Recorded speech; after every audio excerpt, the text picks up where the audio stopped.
Welcome back to BostonBlueBeat, everybody. We are here now for our Guilty Gear Strive bracket.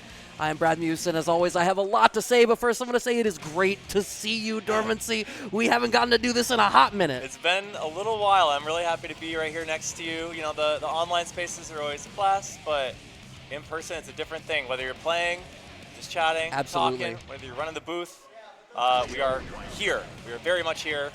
And so are so many Guilty Gear Strive players here and here to win.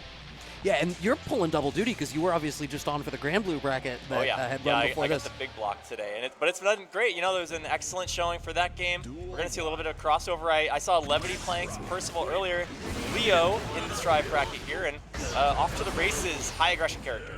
Yep, we have Origami, meanwhile, on the Testament, finding that back throw to start this corner offense. I feel like once Testament gets in that pocket, it's really a question of how well can you compete with Far Slash. I know Testament just got some new tools in the LFL patch. I'm wondering if Origami's finding any success with those things. I know some people are concerned about the characters' nerfs before that. It seems like they may have normalized some of that stuff, but even Stevens right now, one big touch mid-screen is great for Testament. Huge carry on the super. Yeah, I don't believe we get, no, we absolutely don't get a wall splat here, but yeah, you're absolutely right. We end up at the corner.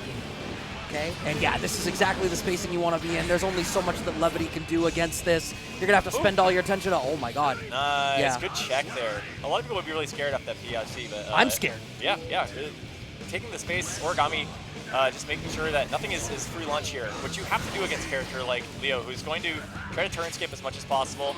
The aggression's going to be on the whole time.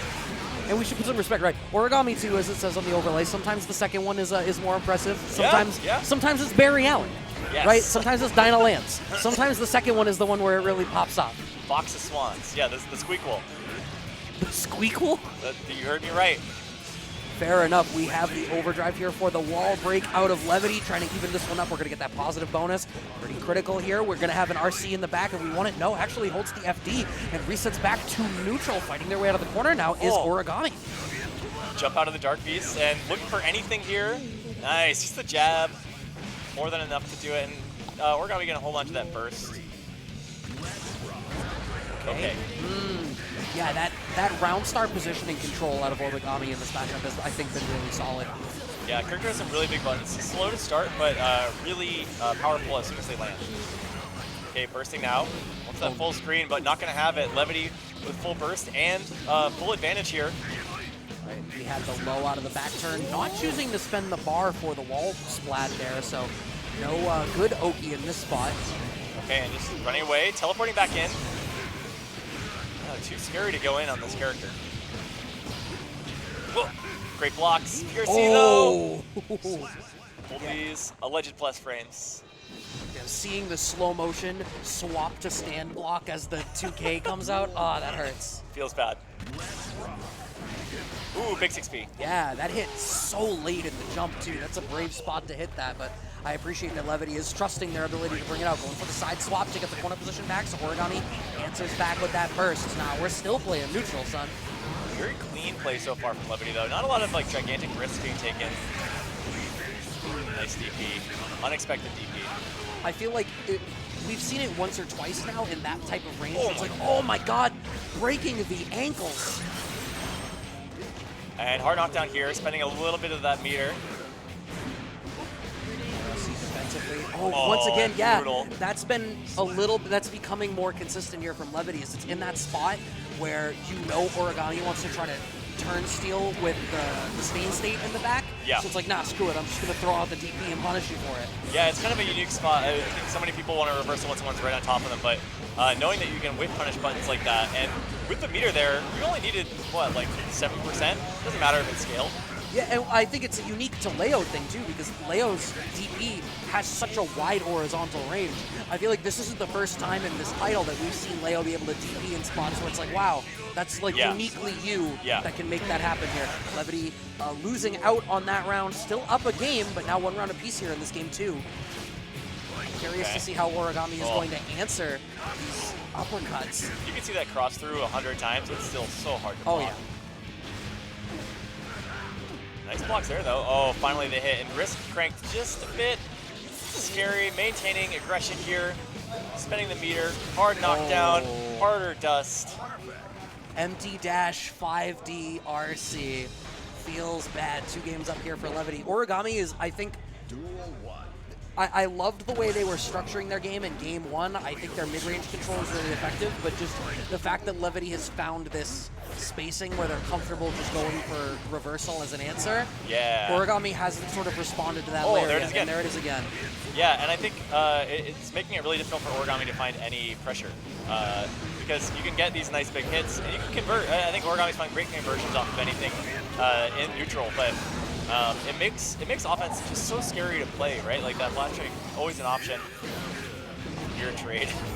Oh wow! The teleport into counter. Guilty gear moment for sure. Just things occurring on screen. Absolutely okay. Moving forward, taking out this corner position.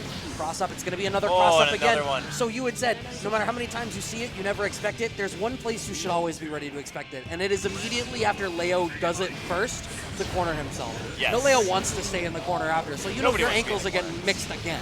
Yeah, it's third strike Makoto, only character who ever wanted to be in the corner. Fair point. Nobody else. Oh, the delay. So good, delaying those buttons. Have the positive bonus, have the Oki after this situation. Nice backdash, but nothing off the 5K. Wow. Commits to the Dune Beast in a spot they should not have. Origami2 in a really rough spot right now. 5D RC again. Oh, wow, okay. You don't have to be like this. I was just going to say Levity had so much meter there, and what a way to spend it, I must add. Like, I know that commonly we say you have to spend money to make money, and in terms of like economics, that is true. But in terms of fighting games, it's usually also true. But you don't have to spend all that money. You didn't have to spend all that money. Right. Yeah, you bought the extra 2-month insurance on that one. Yeah, that's like buying the gold-plated HDMI cable from Best Buy, and then you have already spent more, and then also getting the warranty on it. Strictly unnecessary. It was the 12-foot skeleton. That's what it was. Hey, you know what? I'm here for the 12-foot skeleton. If you have space in the yard to do it. I didn't say it was bad. I just said it wasn't necessary. But you know what? It's going to vary from user to user. Some people need it. Your mileage may vary. There are people. There's a Christmas hat on one of those somewhere, probably within 50 miles of here, I would say. So somebody in my neighborhood has a, like, you know how people get those like blow up Christmas lawn decorations, right? That like the fan is in it and it's the big balloony type thing. Yeah. So they have that, and it's a Frosty.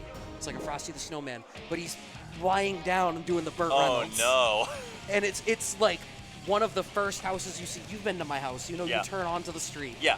It's one of the first houses you see when you turn onto the street. You are greeted on my street by Burt Reynolds' Frosty the Snowman. Some things are necessary.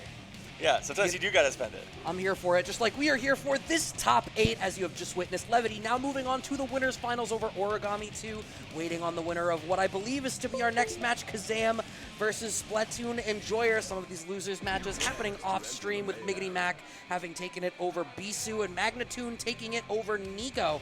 I imagine, depending on timing, we may or may not catch some of these losers quarters matches, but you know damn well we're about to see some Kazam and some SplatoonEnjoyer. I'd love to see Magnatoon.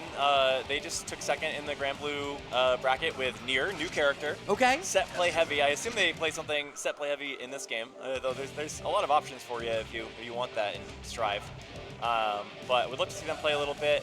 Sorry to see Bisu out a little earlier than I got here, but like you said, Kazam, incredible player, and our SplatoonEnjoyer going to find the Johnny pick? Interesting. I remember Kazam was on this character for a minute. Yeah, I feel like the vibe that I've gotten from Kazam is that, like, the things that I liked about their Testament. Yeah.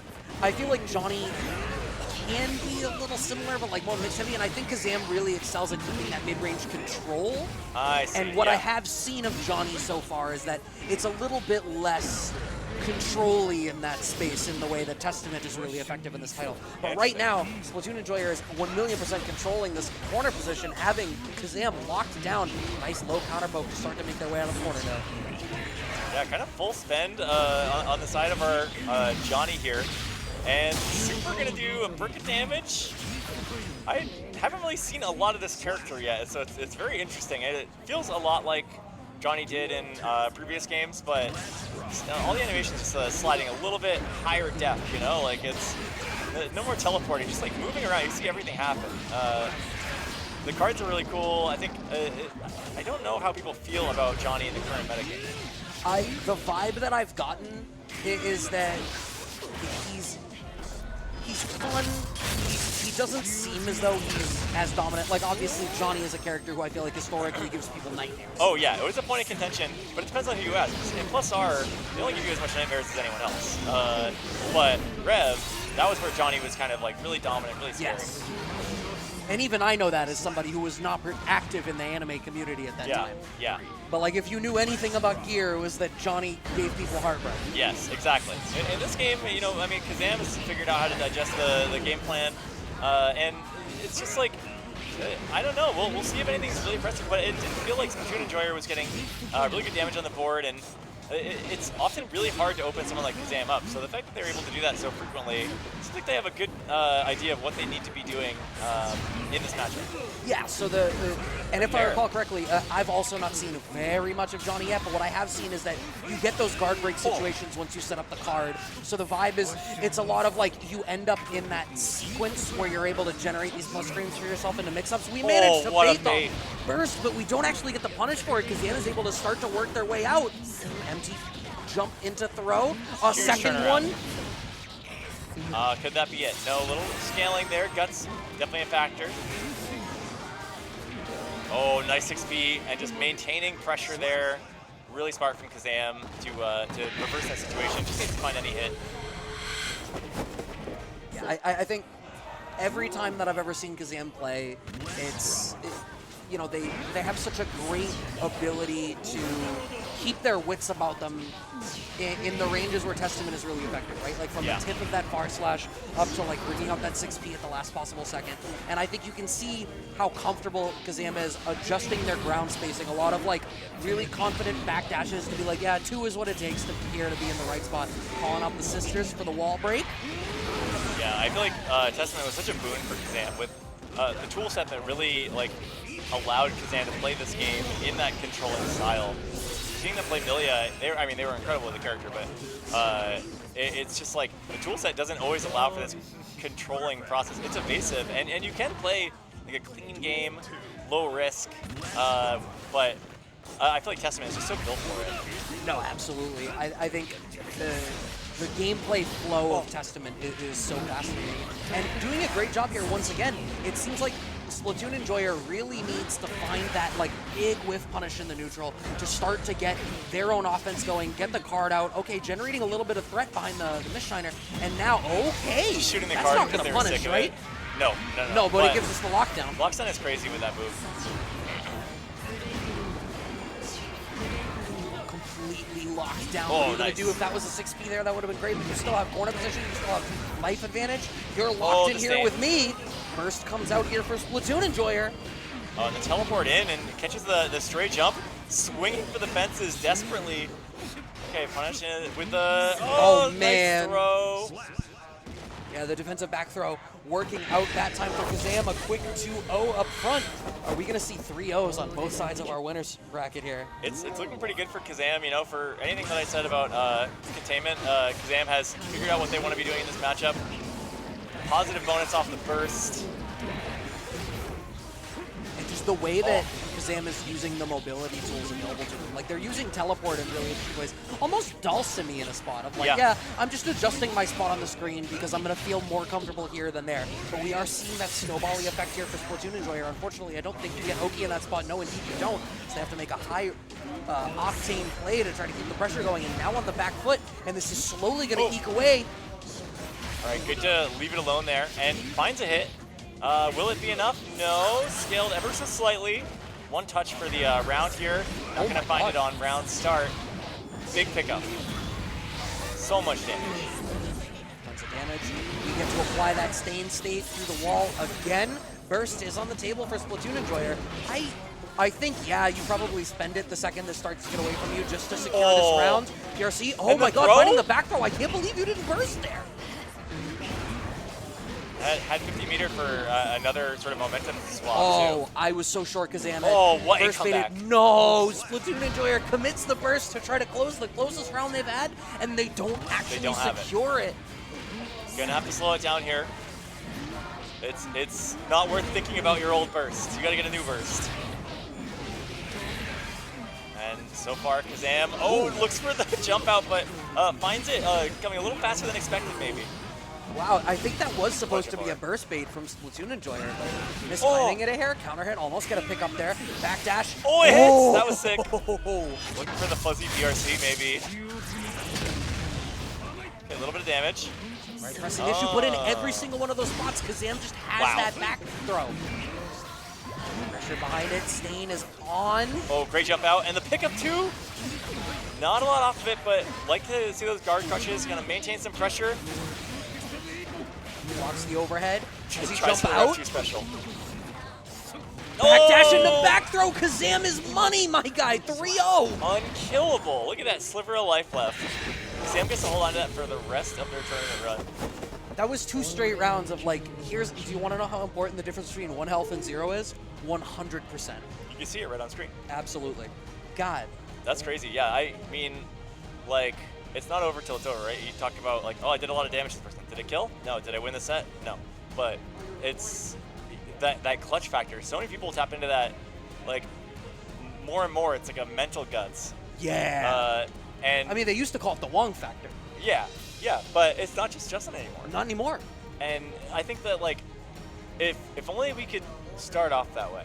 If only I could have my full health and think, like, you know what? I'm not going to take any risks. I'm going to use my defensive options perfectly the whole time. With that adrenaline rush. So I think at the highest level of play, and it varies from game to game because different games incentivize different things, but I do think that the best players in the world are more than willing to sit there and look at their life as a resource and be like, I can make macroeconomic decisions. I mean, Street Fighter V, Take the Throw was a moniker because it was like, hey, I get that I am choosing to lose this much life if I'm wrong instead of losing this much life if I'm wrong. And sometimes you play for the outcome and not for the risk. Yeah. And when you think about it that way, when you're looking at the macro level decision making of how you approach all of these things, and you keep that in mind the whole time, it can really open up the way you look at the game. Yes, for sure. And yeah, you're looking at resource beta. It changes what you're doing quite a bit. You know, it feels more like you're playing a board game or something. You're spending your meter. You're spending your life. You're spending your position. I mean, we've always referred to high-level competitive fighting games as like, oh, it's real-time chess. Yeah. And there's genuinely comparisons there. Like, I don't know if anybody else in the post-COVID chess boom has become like a casual chess consumer, but there's things that they'll talk about when they're analyzing chess games. And they're things that are sincerely applicable to fighting games in exactly the same way of like, oh yeah, I can take this concept and apply it over. We are seeing Magnatoon, as you had requested, Origami2 versus Magnatoon, so we're jumping down to our losers quarters. Don't worry, the winners finals is waiting for you. Another testament. I'm not playing chess until it gets rolled back. Testament back on screen. It is Origami again, coming back from that winners round, losing a touch earlier. This matchup feels like it would be kind of tough for Viking. I can see. I feel like once you're in that tough momentum spot where Testament is able to start running their game, I can see it. But I think that Viking should be equipped to sort of maul Testament before that happens. I think you lose if Testament is able to get started. Yeah, and honestly though, I think getting started for Testament can look as nice as like being like 3/4 screen. I think you have a better far game plan with the character, and that can be kind of tricky for Viking. Fast buttons up close are definitely a factor, and this tether system is working out pretty good for Magnatoon. But it all depends on where you are on the screen. Oh my gosh. Huge and so smart in a spot where it's like, I don't care which tether you're throwing out, I'm still going to smoke you for it. It's the only reversal I have, but it's mine. See me in chess too. Yeah. This game ain't me. Chess 2 is just chess boxing? Yeah. Chess 2. It's where it has that MMA component. There's a lot more aggressive strategies working in chess 2. Oh, big hit. And burst does work from there, just catching the hurt box potentially of that normal. Big follow-up, no, but finds the pickup afterwards anyway, going to get that life bar right down to 0. Origami looking good in the first game here against Magnitude. They killed the frames first, and then they killed their opponent. Yeah. That's what the whiffed close slash was. It was just a frame kill. It's a frame kill.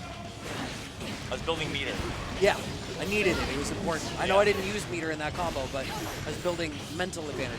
All right, we are flailing in some neutral right now as Magnatoon is really trying to get in that spot. Okay, going for the late tether this time, the slower one. Oh, the overhead. Okay. And Magnatoon missing some stuff, but finding really good like game sense choices. Bizarre trade there. That almost looked like it did the same damage for both players. It really did. Bizarre. Huge jump in. Oh. But the burst gauge advantage is going the way of Origami right now, who has a little bit more space, but we have been, one, late on these anti-airs, and two, committing so much to the ground Gravedigger that the jump-ins from Magnatoon are really generating a lot of mileage for him. Yeah, it's a good advantage for Magnatoon there. And I think that Origami needs to get ready with those anti-airs if they want to like contain this offense. That being said, even life here. There we go, starting something, and oh, the throw, that's so sick. Okay, to jump out, oh, okay. Good shot. That used to do more damage. It did, it definitely looks, I expect more out of it. Yeah. But the air works out there for Origami. One round apiece here in this game, too. It's been a consistent thing here for our Testament players. Yep. Checking that air aggression, definitely helping that round along and see if it keeps up. Raven coming out, protect the skies. Oh, right there. Yeah, hard call out. Looking for burst, too. Make it harder. Keeping this lockdown going, generating these high-low darts. Burst finally comes out from Magnatoon, but it finds nothing but air. And now you're still locked down in the corner. This is scary. So many pickups, and Magnatoon's so eager to get out of that corner. Well, finds a way out, but it's a big life lead to wrap up. Oh, so slippery. Is it doable for Magnatoon? Absolutely, but you have to guess right on burst a couple of times, and now it's really scary. Yeah. Anti-air Gravedigger. That is one alternative that they can make. The air game has been so important around the more projectile-focused ground game of Origami, but you have that anti-air tool built in. So, represented, we are seeing a character swap. Yeah, we are back to character select. Chips and Oof, a little faster, a little more air to ground to air mobility. I think this could be a way to try to force the approach on Testament a little bit. Yeah, it definitely strikes me as like, okay, what I need to do more is get in that ass. So yeah. Let's make the jump over. The Guilty Gear special. Will it be Zanuf, though?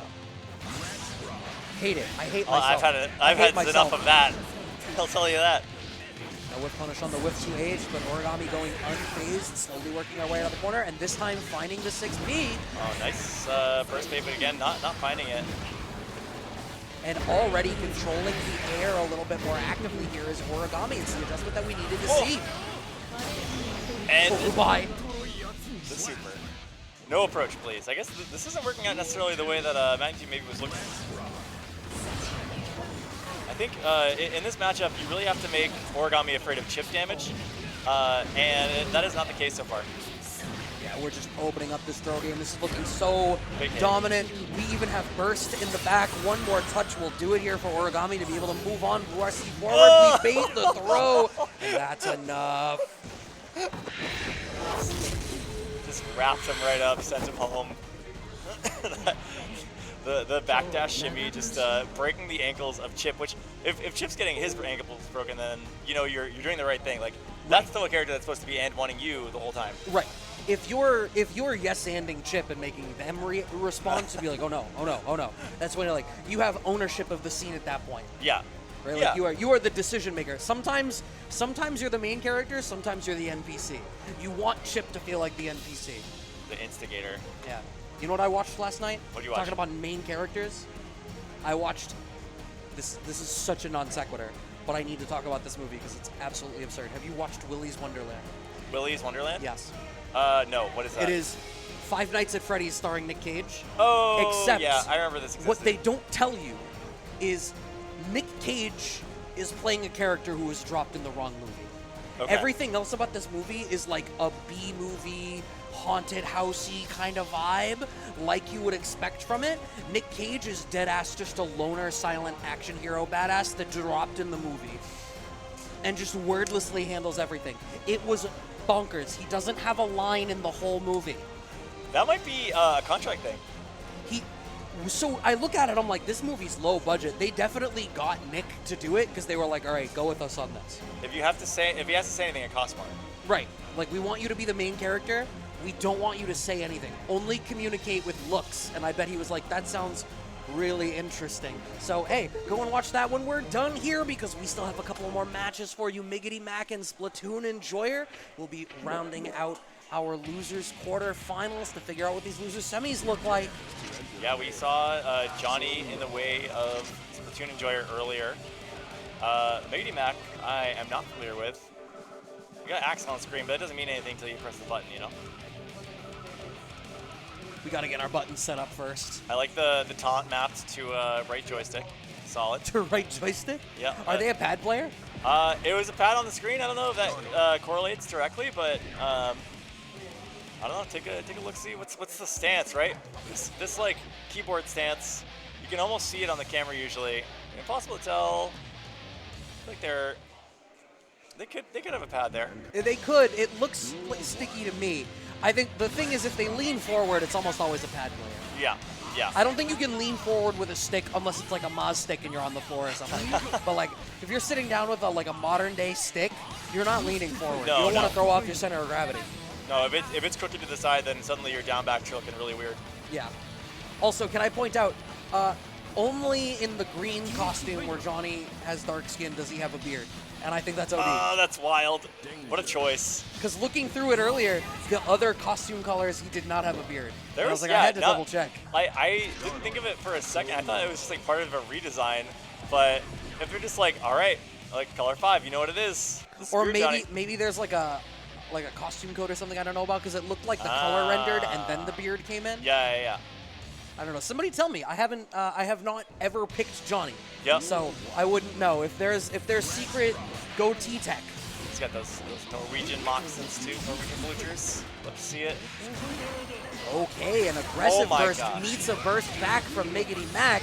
And now we have, that is so much damage and so much control. Yeah, Axel a huge winner in the updates of this game. Tornado looking like a really useful pressure tool. That combo was nuts. Okay. Yeah, really just controlling the space, making it so difficult for SplatoonEnjoyer to feel, yes, okay. Thank you, Grand Petpoos and Jimmy D for informing us, yes, the beard can be swapped on or off. Oh, amazing. That's baller. You can just add beard to this character. I feel like they should give that to everybody.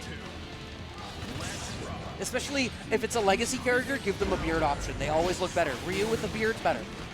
Yeah, what if Faust hits this character and the beard just puffs up? That would be so good.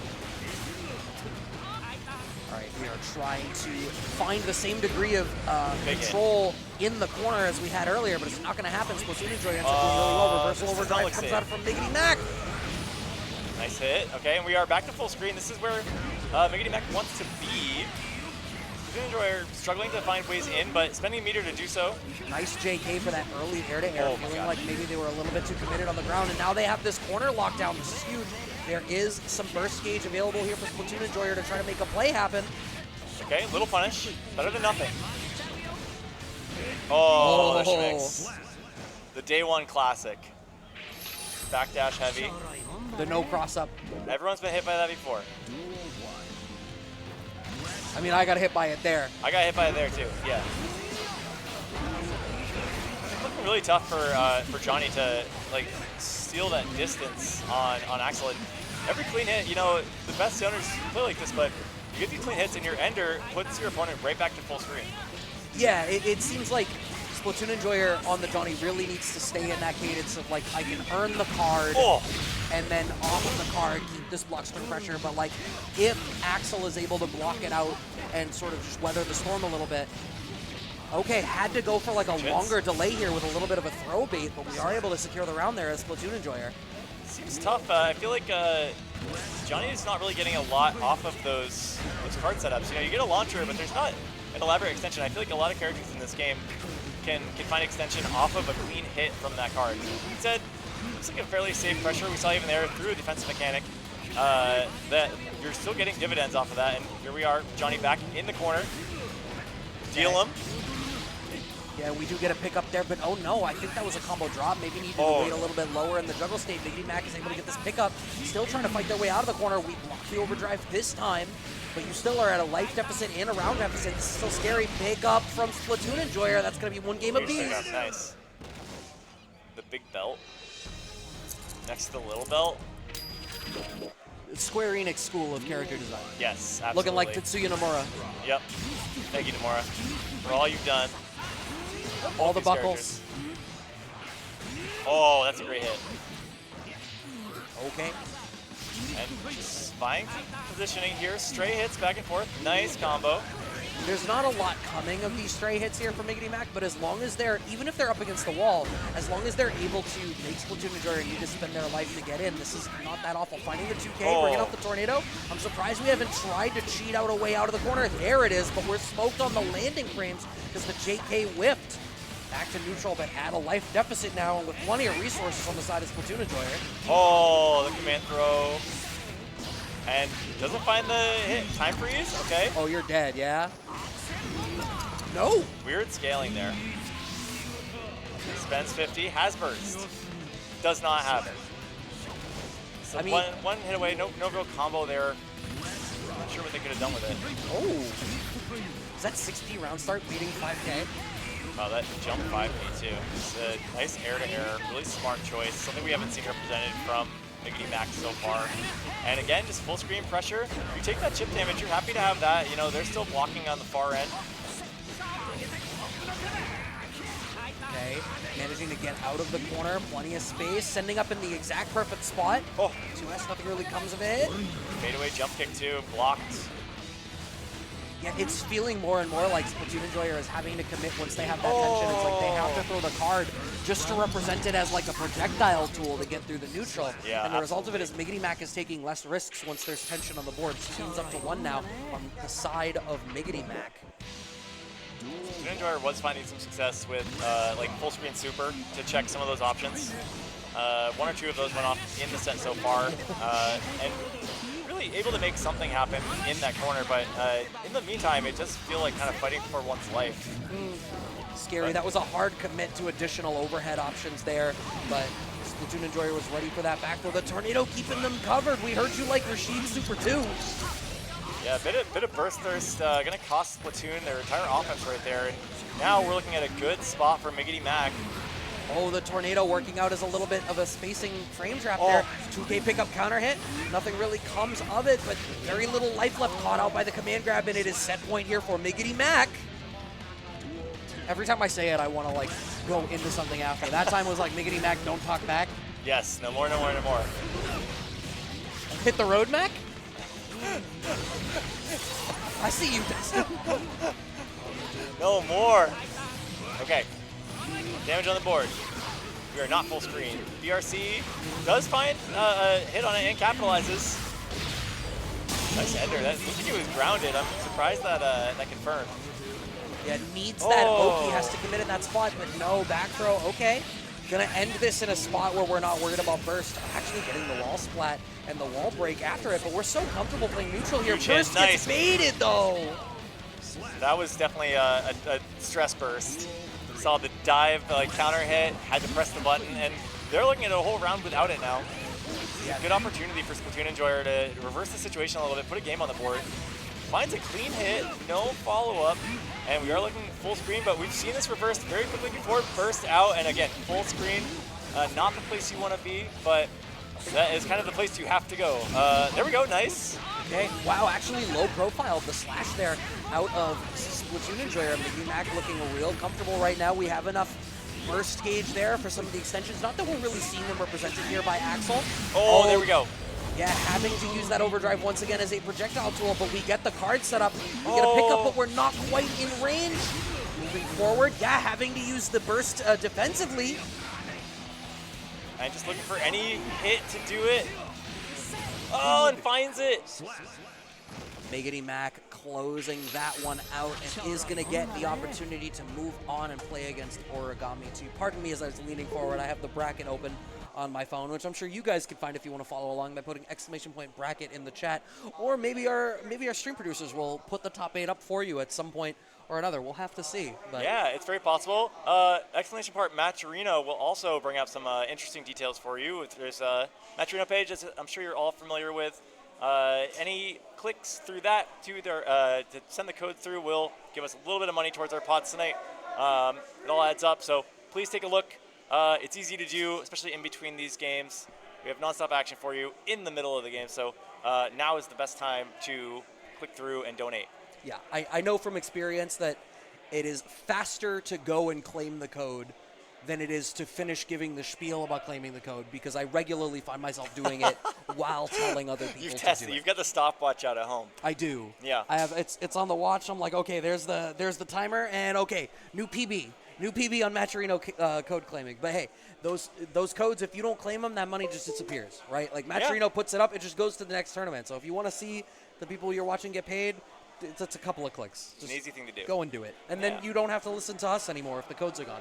Yeah, once codes are done, I'm not going to hassle you about this anymore. So now's the time. So it looks as though we are jumping up to the winners finals. So that is going to be, I want to say it was Kazam versus Levity, and that is what it is. I remember things about stuff. So Leo versus Testament, presumably, once again. I'm going to be curious to see what different energy Kazam brings to the matchup. Obviously, Levity got a lot of mileage against Origami2 in the way that they represented the flash kick in some of his block string pressures to punish Levity for trying to cycle through and steal their turns back with Stain State. I want to see Kazam sort of implement a layer 2 in response to that. Yeah, Levity is all warmed up in the Testament matchup. I don't know if Kazam's runs very much Leo outside of this tonight, but obviously familiar with the character. And I think you might see some buttons that are staggered a little more than usual if they're expecting those flash kicks to be used as like a whiff punish tool. You find the punish on that flash kick, and someone like Kazam has something very big in store on deck for when that happens. Plenty of time to react. So we'll see if there's much of that. I mean, you know, Kazam is going to play a very safe game plan with this character. I think that's how they like to navigate just like any matchup in this game. Can I just highlight as well, these are two warm-looking gents right now. Oh yeah, everyone's the sweater game's going crazy. I did not see the penguins earlier, but I hadn't either. It's a colossal flex. That penguin, that like leopard spot print though for Kazam though, that's a flex in and of itself. Yeah, we got winners finals material on the fit today as well. So shout out to the players. Okay, going for the air-to-airs. Look at the passivity out of Kazam already. So delicate about where they're trying to pick that first shot. Yeah, I like Levity's choices too. You know, obviously expected to be on the play throughout this match, but like you said, picking spots and like really trying to do this in a way that doesn't offer too much risk to a strong defense. 5D check with the RC behind it, earns Levity their first bit of solid offense here, trying to work their way out, but they're both playing so patient. The amount of disrespect you saw from Levity against Origami2, we're seeing equivalent respect from the both of them in this mid-range right now. Yeah. You're seeing someone who trusts the matchup, right? Like, they know what Kazam knows about Leo. And they're gonna like sort of wait it out, see if there's any predictions rather than reactions early on. Let that inform the rest of the set, because you're looking at a best of 3, and there's a chance coming back into losers that they're going to have to play a lot more later. So you try to get as much information as you can early on. Nice cross through, nothing to really telegraph that. The dash is enough to make you need to guess, and Levity finds that first game round of it. Yeah, no, and it was a great spot, and there's been some really interesting interactions here, even in the way that like Levity is choosing to use the sort of I forget the name of the mechanic, but that like push block. First. Yeah. I apologize for forgetting the name of the mechanic off the top of my head, but just bringing that out even to be like, nope, you're in the pocket, and I want you out of the pocket. Okay, RC, and yeah, again, just like one normal at a time. You know, no can stuff, anything that can be blown up by a 50-meter super. Just really trying to keep it slow and steady. Backing off a little bit. It's misleading, though. The aim is to cover the space, but I appreciate that Kazam dashes forward and represents a threat low. Levity being so patient right now. Yeah, when I'm full screen, I don't really have to worry about it, but accidentally crossing themselves up. We bait the burst there, does Kazam. Got the sisters in the back. That's not going to be enough to kill, right? Oh, it is. We had stuff to go. Yep, I feel like even mid-screen, you're able to chase that down. There are a handful of enders depending on where you are. So that super always does a little more damage than I expect. Navigating the projectile game really well on the Leo, the Sonic Booms are a really good way to kind of shut down the Stain, the Skulls here. Just like a lot of those far range things that otherwise are a huge part of the gameplay investment. Managing to buffer that flash kick behind that RC, kept out the 5K, Kazam still having this life lead, burst about even. Wow. So Levity. And again, just trying to find that burst. Finally does, no punish though. Nice counter. Oh, fair trade. Oh! The RC backdash and an early cancel back throw, first game on the board for Kazam. And is that just throw invincible? The what? So it was RC backdash, because it looked like Leo was going in for the throw too. Maybe I'm wrong, but it looked like they got invincibility from the throw in order to throw them back. I don't know. I could be wrong there. It all happened so fast. Yeah, I would need to watch it back. RC oh wow! Out, just getting out a throw but down. But you know the throw is fine. I feel like Kazam is comfortable with the throw because they know the type of offense they get after. It's a stable choice for them. What's not stable is their life value right now. Yeah, looking at hard knockdown too. Dangerous place to be in. I love it. Just perfect run up. No air dash. No attempt to like mix. So I'm gonna jab check. I get everything I need if it goes off. Right, wanted for the pickup. We're not gonna get anything out of it. A little bit too far away off that interaction. Wow, max range too deep, and Levity just uses the opportunity to get out of the corner off of the corpse hop there. Interesting. Oh, there it is. Look, yeah, already ready with that layer too. That was the first one of those too. You know, attempted whip punish in the scythe, and Kazam is down, back, and then back again. And we are looking at full corner carry. Situation right now for Kazam. Good air throw. As long as you keep the momentum in your favor here, what would be great is if you earn the burst from Levity, but there's no way they're going to spend it. Certainly not. So one round apiece now in this game too. Burst available for both of them as a result of that as well. Yeah, they've got pretty solid resources here. Going to spend it early, positive bonus, and it's coming back very quickly. Yeah, that first 50% comes back misleadingly fast. Yeah. Oh. Spend it if you got it. Oh, and again, yeah, keeping it safe. Whip throw into hit. Classic Guilty Gear Strive moment. This is super scary. You have so little life here as Kazam.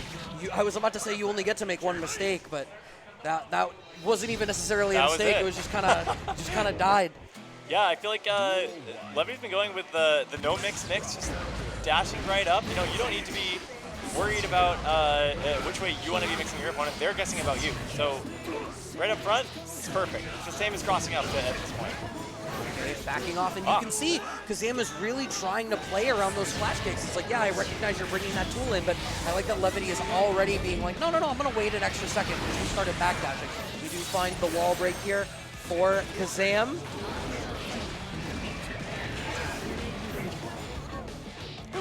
Oh, and the Stain goes off.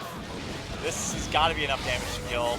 Super on deck, follow up right behind it, and yeah, don't need anything else there. Yeah, no, super solid round. Levity's got full burst though, so I'm gonna look for them to make some advantage out of it. I like that. It seems like Kazam's adjustment is like, all right, word, I'm not gonna even play at like 2S, 5S, far slash range. Yeah. Instead, I'm gonna play just outside of it and be a little bit more of a zoner. Yeah, I think trying to play the fireball game, we've seen some good checks against that from the side of Levity. And right there, just a great dash in.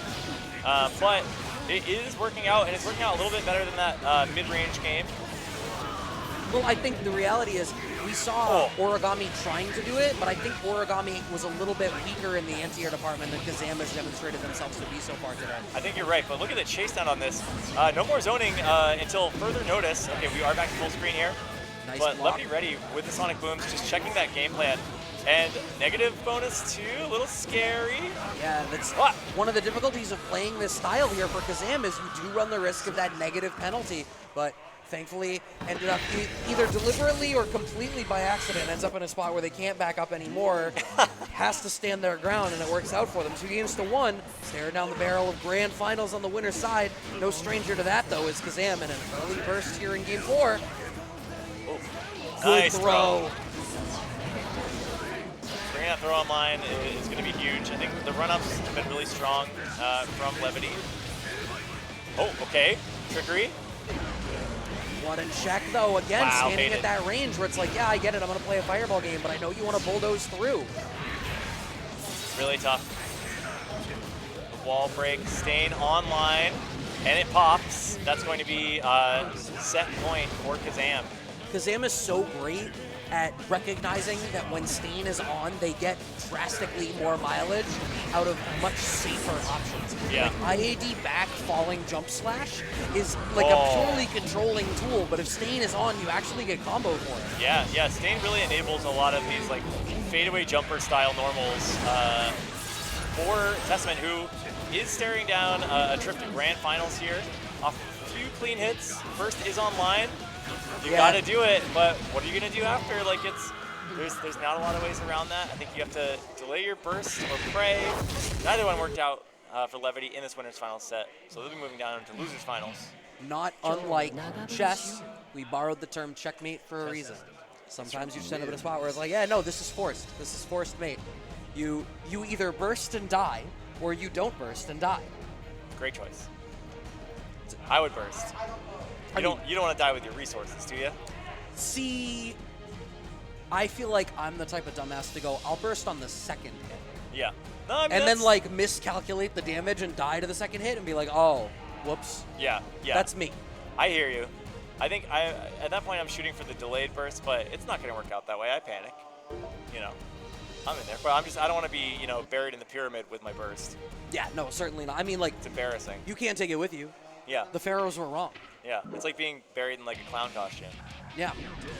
What you want everyone in the future, you want them to exhume your body? The archaeologists find you like that? Yeah. Not for me. Ah, they worshipped clowns. Interesting. We all find one clown to worship in the FGC.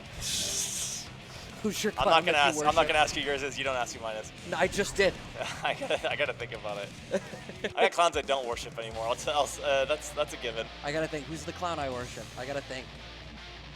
Because I hear that, and my interpretation is like, who's your guilty pleasure person that you're a fan of? Oh, I'll be your clown if you be mine.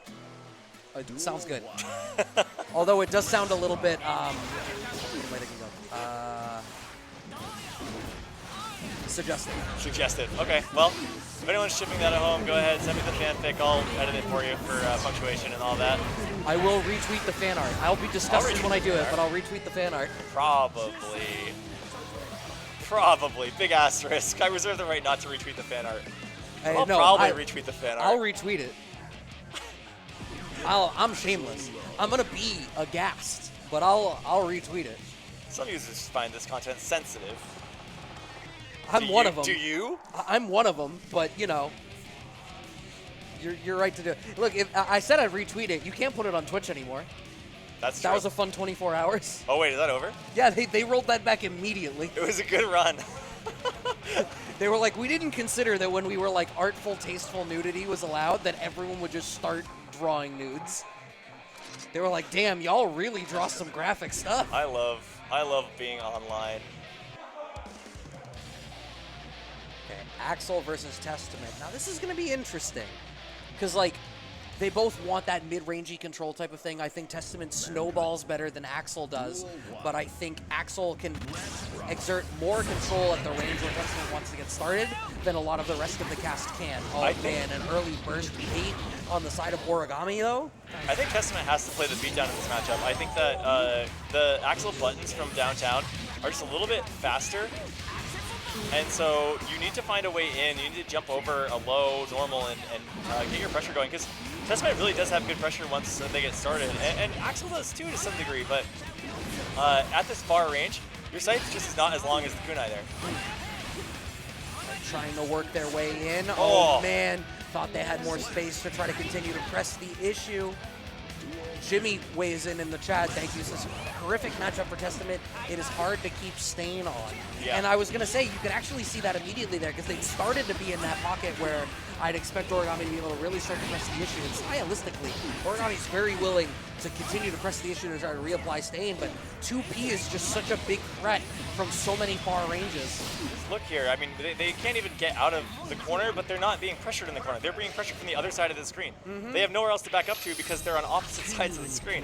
And only Axel could do anything from there. It's like you're locked in here with me, but it's an auditorium, and you're like, why am I still threatened? Yeah, you're locked all the way over there with me.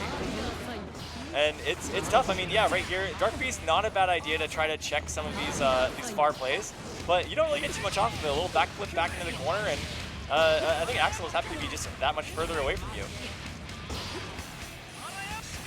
Oh, there we go. That's how you throw the needle. You can dash under over the low, and then under the follow-up. So that's a way to like close the gap a little bit, but great check here from MiggityMack, and just really going to make this so hard for Testament. They're running. Wow. The Hail Mary throw to yourself. Hilarious. If nobody else got me, I know I got me. Yeah, true. Also, slight aside, whatever track is playing right now, I'm not familiar with whose theme this is or like where it came from, but I'm getting massive Mudvayne vibes out of it. Oof. Amazing. There comes a time. Everything comes back, you know. It's vintage is a 20-year loop. It's very true. Oh, we going for it? Oh, pretty good. Cool. Jeez. Nice. The old single-person alley-oop.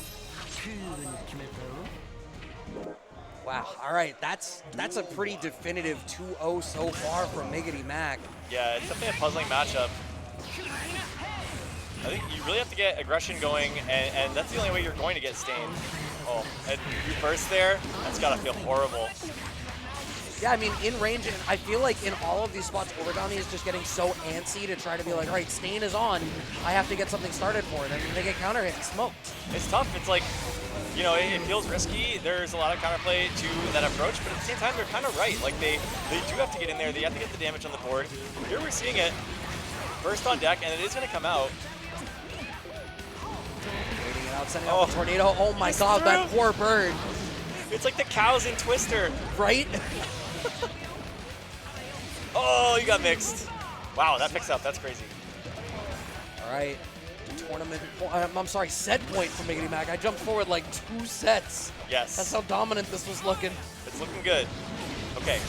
Signs of life here from Origami. Great combo. That is going to be half the life bar. Axel with not too much health. What's a shame, though, is in that spot, it was like the worst spot for the wall break to happen because you would have loved to pop it with Stain so that you could continue to press the issue. Instead, a true reset to neutral means MiggityMack gets to do whatever the hell they want, and now the life is evened up. Okay, tornado plus frames. Nice. Oh yeah, and just jabs right out of it. So good. You can't take any unsafe pressure here. Playing against MiggityMack, any lost pressure is going to bring you mid-screen, far screen, and out of the tournament. Yeah, you know what? Even like that 5P there, being able to blow up, like I had just highlighted with Kazam how much that like air backdash into JS was like a really effective, you know, space control tool. Yeah. Absolutely not. It was like everything Testament wanted to do there was like, oh, I have 4 buttons that answer that. Yeah. So not ideal for Origami2 out at 4th. MiggityMack moving on, and now I wonder if they have another character because I don't imagine Axel and DeLeo is a particularly fun matchup for Axel. I bet that feels bad. Yeah, I think counter will be really strong into Axel normals. Also, just the speed with which Leo can traverse the screen to be able to get into you. Like, there are ranges where he's just going to be able to do like 6K or, you know, Berserker Slash and really cover a lot of space and put you on the back foot. Yeah, definitely. And once you're in on Axel, it's not as scary. You know, Wake Up Super is a factor, but that costs some serious meter. There's all these new ways to steal burst. You can really shut down the defensive options on the meter game, like before you even have to worry about baiting them out. So we'll see how Levity wants to play this, but I think you're right that it's going to be in the favor of Leo. Unless. Okay. Oh, okay. Button check or. No, I think that's just. Or foul play. Levity has made it very clear to me that they are comfortable flash kicking. That's true. And, you know, in their defense, life lead is in their favor right now. Okay. Okay, they're like talking to each other, so if it wasn't a button check before, it may have just become one. Button check now. When you You're flash like, yes, kick my twice flash in a kick row. button does work. I was about to say, I'm like, you don't put on the penguin sweater and not trust yourself to flash kick. That's true. Yeah, they are one and the same. You got the happiest of feet. Ah, there was a wait, did one of them think it was a button check and the other didn't? Word. Who thought it was a button check? So what I love about so we're hearing that MiggityMack thought it was a button check, which means there was a miscommunication. That was Levity was genuinely flash kicking just at round start. Okay, and now it's now we're button checking. Unless that also was just round start gold bursts from either side. Who's to say? Okay. High level play makes people do something a little different. I do want to highlight, so that was a fake button check into a real button check. It's a lot of loading screens before we actually play this game. You're not tired of this eagle yet, right? We gotta get another bird. I want the owl season. Oh, that'd be dope. Okay. Not a button check this time. And a very early burst out of MiggityMack. Okay, burst answered by Levity. Oh, nice backdash. Wow. That flash Oh, kick is gonna be a problem. Heavy fireball to keep stuff locked down. Tornado comes out. Oh, that trade even worked out in Levity's favor. Nice. It's gonna be a huge hit. Oh yeah, keeps the corner though, smart. Wow. Nice air throw out of Levity. We got the side swap. Oh, great throw there as well. And we do spend meter on this. A little bit more damage on the board. First back. All right. About even Blue RC forward clips. Oh, he spends it. You know what? I can get behind it, except you immediately lost because you were too hungry. Levity's eyes were a little bit bigger than his stomach there. Yep, for sure. And again, burst, more advantageous as Axel, right? Like that always puts you in Axel range. Okay. Empty jump cross up into throw. Unfortunate, and the burst gets baited. Levity trying to close out this round in a way they were not able to before. Using that overdrive for the wall break. We're going to get Oki. We're going to get positive bonus. You wouldn't bait a burst, not even once. Oh, pickup. All right. Interesting. Not going for any sort of side swap. Just like, yeah, I want all this real estate. Yeah, give me the town. Okay. And again, all right. A certain style. Sir, I'd like my flash kick with extra flash kick. Yeah. Do you have any more flash kick back there? Testing. So patient, but it's all with down charge. Oh. Yeah, you know what this is. Oh. Oh, and the jump out too. That was a crazy needle thread on the side of Levity. Okay, bullying. Aggressive gold burst to keep this corner position. Early overdrive for the wall break again. Refreshing that positive bonus. Ooh, big hit. Wow, double dash into headbutt. Yeah, checking that back dash as a defensive option. Not going to let it go through, and this is going to be game one for Levity. Huge. Round starter, no. No. Yes. Oh, you're right. What was that hitbox on the 2K? Did you see that? Hit behind him. Very bizarre. All right, had to spend the burst to reset this momentum, but now having the control on the screen, but all it takes is one start for Levity. Jump in, that's enough to do it. Now you're on the back foot. Crossed up. Nice Has throw. the back throw in these side swap situations consistently, though. I like that MiggityMack is still ready to represent that. Yeah, maintaining that full screen to the best of their abilities. Wow, right under the 5 would be unfortunate. Nice. Yeah, if your forward dash goes under the 5P, that's such an asset. And against a bully of a character like Leo, that's even more irritating to try to deal with. Yeah, Levity just pressing. Wow, that was so sick. What a 2K check, putting out the tornado. Oh, and another 2K. That button is suspending Leo's entire life points. Oh, big hit. Setting up in the position they want to be in, a clean 40-45%. But makes the wrong call on a jump. Thankfully, though, Levity cornered themselves. Yeah, we're going to see the, I was so sure it was a double corpse hop, but he waits it out. I made the same call Mac did. We were both wrong. And there's a big flash kick for the corner swap. Like you said, no one wants to be in the corner, so if they're there for a reason. But that reason might be because you think they're going to cross you back up again, you know? I think Levity has run Leo Mix for hundreds of games at this point. Oh, yeah. At some point, you're really committing to the no mix. We saw that work really well against Kazam earlier as well. Oh, big damage, hard knockdown. It's looking really good for Levity. Okay, and that pressure just on staggering the headbutt offense. 2K staggers work out there for MiggityMack. We get a little bit of pressure by the tornado, but no, the throw is still in locked on. Super, yes.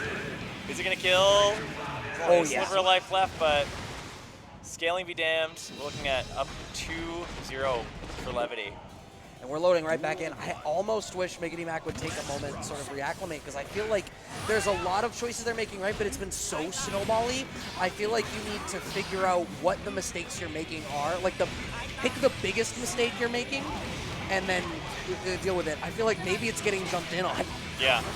Yeah, it's very possible. I mean, that's been a part of it. I think looking too much for, you know, trickery from Leo. Levity's been playing a very forward-moving, but, like, same-side game. Oh, wow, mine's better. We are looking again at nice hard knockdown. And again, right up front, goes for the low. No cross-through, no overhead, just, like, right on the ground. Grounded play has been paying off for Levity all tournament insofar that I have seen. Bringing out that flash kick in that situation. This is now set point for Levity. Huge. And another big jump in. And yeah, those plus frames don't mean a thing to me. PRC down into the headbutt. He's using his head. It is working out incredibly effectively. Low checks, wall break, any touch ought to do it here for Levity. Positive bonus. Blue RC has the DP in the back. Don't you dare do it again. Oh no! This is going to be another one. This is ending with a DP, damn it. This is what Levity wants. Oh, that was supposed to be one. Don't tell me you whipped it. Yeah, MiggityMack is definitely onto it right now, but it's a matter of what your answers are, right? How are you baiting it? Right there, it just says there's no way he's going to do it. Just waiting it out, and it ends up being just a jump in. Every single time MiggityMack went for that whirlwind option, got jumped in on. Levity was just waiting for like these individual solved interactions of like, I know how to deal with this, I know how to deal with that, I know what to do in these situations. Sometimes that's all you can really do is look at spots where you're like, I have solved these elements of our matchup, and I'm not going to take a risk outside of it. And I'm just going to do whatever I can to force those elements. And through that, Levity has made it back up to the grand finals for the run back against Kazam. Yeah, I feel like it almost appears to be a sour win from Levity, who wanted that last flash kick just so bad. But at some point, just turned on the switch. It's like, well, I can win with this right now, or I can keep fishing. And when the sun's setting, you got to pack it up and go home. Yeah. But not just yet for Levity, who is now in grand finals. Has not yet been sent home. Okay. But Kazam could make this the end of the road for our Leo hero. We'll see how it goes. Johnny on the board. Yeah, so you had mentioned that, you know, Kazam had been messing around with the Johnny a little bit. So being in the winner side of Grands, you obviously have a little bit more wiggle room to play around, make some off-kilter choices. So bringing out the Johnny here. First off-kilter choice, no beer. And the hard knockdown paying for it. Oh, okay. Wow, what a hit. Yeah, I'm actually curious to see Kazam Johnny, just to see what the extensions look like. If there's anything that other players are leaving on the table here, it's a really interesting character. That guard break is very much a factor, and it just seems like the buttons are very, very big, but Johnny is playing a little bit more of like a rush down, aggressive take on it. Yeah, it seems like a lot of it is coming out of like the neutral, at least how Kazam is representing it, looks a little bit more like use the back teleport to set up staggery situations and go back to neutral versus am I going to go like back into Miss Shiner and keep pressuring him? Right, and right there electing to back out of the card, but just to maintain that space and maintain the pressure as well. It's such a clean round from Kazam. It's really hard to deal with. Maybe Levity's not so familiar in this matchup. I mean, second newest character, obviously Elfeld only just recently coming out. Yeah. So Johnny just before that trades with the 6B. The card is still there in the back, so Levity's not going to want to stay in that spot for too long. Burst coming out from Kazam to reset. Wow, nice parry. Getting full combo from that too. Can't start for throw. Maintaining that offense on the ground through the wall break. The fakies. Wow. Not Doing like it again? this. YRC it gets baited? Oh my god. Levity brings out layer 3 as soon as he brings out layer 2. Just emptying out the backpack, the bag of tricks. Turn this matchup into a parfait. Nice throw. All right, and the pickup here. Right, not in a position to be able to guarantee the good Oki after, but Wow. actually, wow, they just dash into each other's face. We find the throw. But throwing Blue RC with the extra lockdown sets up what I imagine was a fuzzy mix-up there. What We an do have to pick anti-air. up here. Yeah, had to burst. And oh, just runs right into it. I love that the freeze frame there is on Johnny not even looking. It's like, you are already dead. Yeah, yeah. Might as well be turned around with like the sheath sword, you know? Yeah, cool guys don't look at explosions type Yeah, beat. true. Another throw. So ready with those today. That was a really important part of the winners finals with Kazam on the Testament as well. It just seems like now what's happening is it's like, all right, well, when I get the back throw, now you're in a spot where I can actually just maul you and run my offense. PRC behind the whiff miss shiner. Sam seems so ready for the aggressive plan from Levity right now. Like checking any forward movement here on the ground and from different angles too. Yeah. No, I completely agree with you. It's so much of this is just like, I'm going to control this space at the last second. Yeah, exactly. And like, it could be with a throw, it could be with a jump, but mixing up those options and saying there's like so many ways to deal with this. Another throw comes out. It's a little too close for comfort on the aggression. Levity down a round in our second game here. I feel inclined to ask production for a Kazam throw counter. Because it's just, in a lot of these spots, it's not just the throw, it's the fact that the throw is coming out in spots as like, oh, nope, you were -2 in my face. And yeah. Yeah, and it's every time, you cannot do it. There's no skipping turns against this guy. PRC, he does have time to block. Oh, dodges a out. backdash. Card is out. Yeah, and you can see it's not even what we saw from SplatoonEnjoyer was a lot of like when the card was out, it was like go right in to start setting up the offense and consume the card. Kazam is much more willing to play in that gray area. I think when you get to that sort of like top 5%, what you find is you're playing the frames against a lot of people, but when you play against other legitimately good players, you stop playing the frames and you start to play in that gray area in between of you know that I know that you know that I know. And it's I think the thing that people always talk about is like how an SPD is more about the threat of the SPD, right? When you set the card, you're telling them we have a card on the field. Like, what do you think about that? And it's about that conversation. It's about their reaction to the card there. If they think they know what your reaction is supposed to be to that, like there are canned like, you know, autopilot things you should be doing with the card, but Kazam knows what those are and expects that you do too. Right, and that's when you have to start to engage at the layer 2, layer 3. You need to be like, what beats the thing that beats the thing that beats what I wanted to do. Yeah, yeah, and doing that also requires like finding out exactly what is happening on screen, because it looks a lot like what you think is happening, but it's not quite the same. Right. And I mean, Kazam right now is just running away with this, on the verge of a 3-0 to close out this tournament from the winner side. Levity has burst, has to be the aggressor here, but I feel like Levity has not really had the opportunity to get started at all in this set. Kazam has been firmly in the driver's seat. PRC has to answer with a PRC of their own. Oh, the super through pressure. Cinematic end to this tournament. Yes. Wow, I couldn't see it happening a better way. Credits roll. Kazam, as you've heard before, is your Guilty Gear Strive champion at BostonBlueBeats Monthly. I'm sure that's never happened before. We're gonna have to pull them aside. This is life-changing information. Yeah. It's like, what are you gonna do now? What was your plan going into your first tournament? But no, obviously, if you've been watching, not even necessarily just BostonBlueBeat, but Kazam's representing, you know, in the northeast of the United States, comes through for, you know, some New York events. Like I know that they were at Super TSB.